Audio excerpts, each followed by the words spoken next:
Now we're going to talk about object complements. Now you've learned a little bit about object complements from the video online.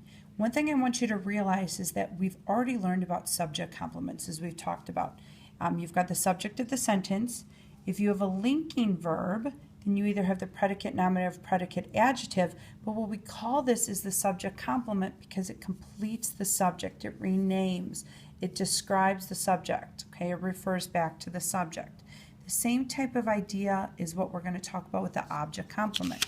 So if you look at your diagramming packet, okay, with the instructions at the top, which you can look at with me, a noun or adjective that completes the verb and modifies names or renames the direct object is called an object complement.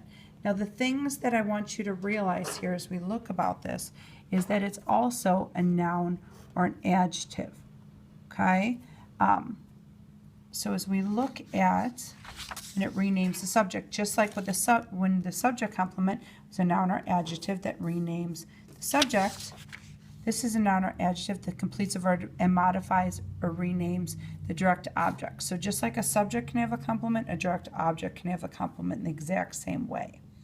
All right, now when we look at this, there's two different ways that you can do object complements. So let's look at the first example. They call him Chuck. Now as we look at this, okay, the subject is they, verb is call, and what's the direct object? They call what, or they call who? They call him. And what's another name for him, or what do they call? They call him Chuck. Now there's two different ways that you can do this, and these examples right here show the two ways to show an object complement.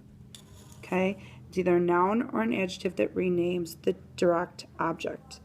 They call him Chuck. Chuck is the object complement. Now this is one way you can do it, is right next to the verb with the slash line this way.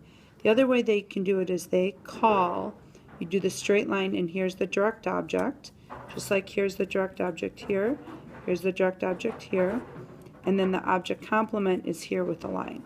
Personally, I prefer this way. I think it keeps it organized, and I think it makes sense.